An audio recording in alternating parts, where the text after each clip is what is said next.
Tu es venu nous prendre photo ici. Ah ouais. Non, parce que j'ai une chaîne YouTube. Tu as une chaîne YouTube? Ouais. Je suis avec la Bénisse. C'est pas permis à tout le monde. Ah oui.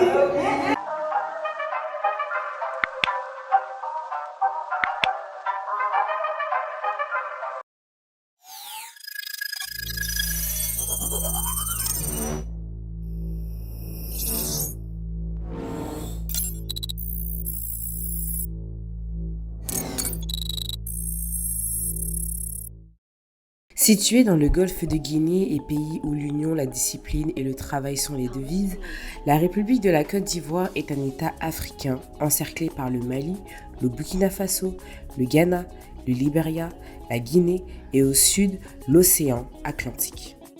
En Côte d'Ivoire, la population est estimée à 29 389 150 habitants pour une superficie de 322 462 km², dont les villes les plus peuplées sont Abidjan, Bouaké, Korogo, Daloa et San Pedro. C'est le 7 août 1960 que la République de la Côte d'Ivoire acquiert son indépendance, avec à la tête un homme nommé Félix Houphouët-Boigny, le premier président de la Côte d'Ivoire. Médecin de carrière, chef de village, Félix Houphouët-Boigny est considéré comme le père de l'indépendance de la République de la Côte d'Ivoire. Il a joué un rôle majeur dans le développement du pays et notamment dans l'économie et plus particulièrement dans le secteur agricole avec le cacao, le café et le riz. C'est en président stratège et désireux de développer l'économie ivoirienne qu'Houphouët met en place des objectifs à atteindre afin de contrer le premier producteur de cacao de l'époque, le Ghana. La Côte d'Ivoire a donc travaillé avec ardeur pour devenir quelques années plus tard premier producteur de cacao, produire à des prix raisonnables et vendre à des prix convenables pour les producteurs. Le développement du sol ivoirien se manifeste aussi dans les infrastructures.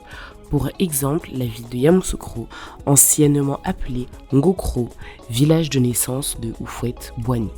Après 10 années d'indépendance, la République de la Côte d'Ivoire est devenue un modèle de réussite avec une multiplication du revenu national. Cette décennie sera même appelée le miracle ivoirien.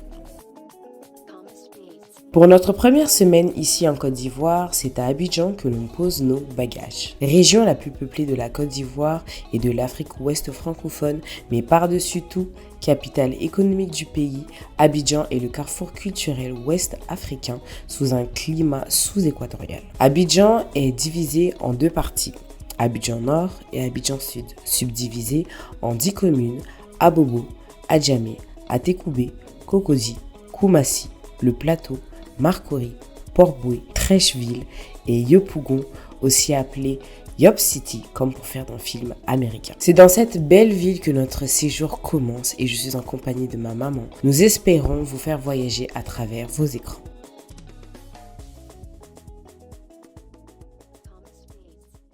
Pour notre première journée à Abidjan, nous n'avons pas fait grand-chose, si ce n'est que visiter le quartier et aller chercher de quoi faire un petit déjeuner. Ah, j'allais oublier de vous dire. Nous étions seuls et cela nous a fait du bien de nous promener sans être constamment sous surveillance, chose qui n'est jamais arrivée dans d'autres villes africaines où l'on devait absolument se promener toujours accompagné.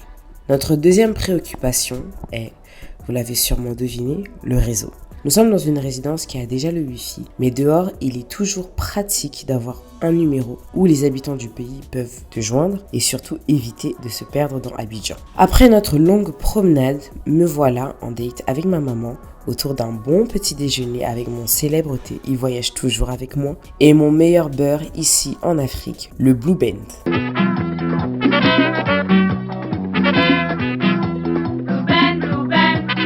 La margarine. Sur les tartines, margarine tartine, margarine bonne mine, margarine tartine, margarine. Babi est trop doux, la vie est paisible ici. Dans ma découverte de la ville, je vais au Place, Marcory, un centre commercial avec plusieurs boutiques et l'hypermarché de mon cœur, Carrefour. Je vais pour voir, regarder et même juger MDR. C'est un endroit vraiment spacieux où on peut vraiment passer du bon temps. C'est combien pour 7 000 francs? appelle ça comment? Ce sont les chapeaux traditionnels. D'accord. Après cette sortie, nous sommes rentrés et pendant que mes mamans cuisinent, aujourd'hui je ne comprends pas, nous sommes à Abidjan et ça cuisine comme si nous étions au Congo. Mais bon, pas de commentaires, ma maman me dit. Moi je m'active sur le montage de la prochaine vidéo en mangeant mes galettes et alocos. Et surtout, je me dépêche pour aller dormir car demain c'est dimanche, un culte de feu à Kansi, Abidjan, va se produire. Oh happy day, oh happy day, oh happy day, oh happy day, when Jesus won, when Jesus won, when Jesus won, when my Jesus won, when Jesus won, wash my sins away. La la la la la la la la la la la la la la la la. Let's party. Oh my God. Nous sommes au Grand Carrefour à Marcory et on est sorti ce matin, on était au culte, un culte de feu à Kansi, Abidjan, et je suis complètement éclatée. J'ai même pris un Red Bull, mais je pense que c'est pas la solution, la vraie solution, il faut que j'aille dormir.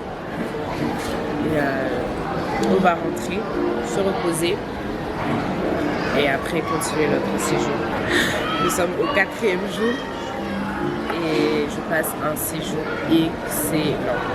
Et comme je ne suis pas venue ici juste pour me promener mais bien, bel et bien me reposer, je vais rentrer, me reposer et puis reprendre le business demain. Nous avons passé 6 merveilleux jours sur Abidjan et sincèrement c'est un endroit que j'aime énormément. Je vais vous confier un petit secret, je me vois même vivre ici. Nous avons parcouru certaines communes, découvert des restos, des endroits iconiques, mythiques. On se balade beaucoup ici. En vrai de vrai, je suivais mes mains. Concernant le déplacement, j'ai découvert une super application appelée Yango, l'équivalent de Uber mais avec le plus de pouvoir payer en cash. C'est grâce à cette application que j'ai acquis mon indépendance. J'ai pris le taxi seul pour la première fois en Afrique. Je commande et je suis partie. Mes 6 jours ont pris fin à Abidjan et hop, dans le car, direction Daloa.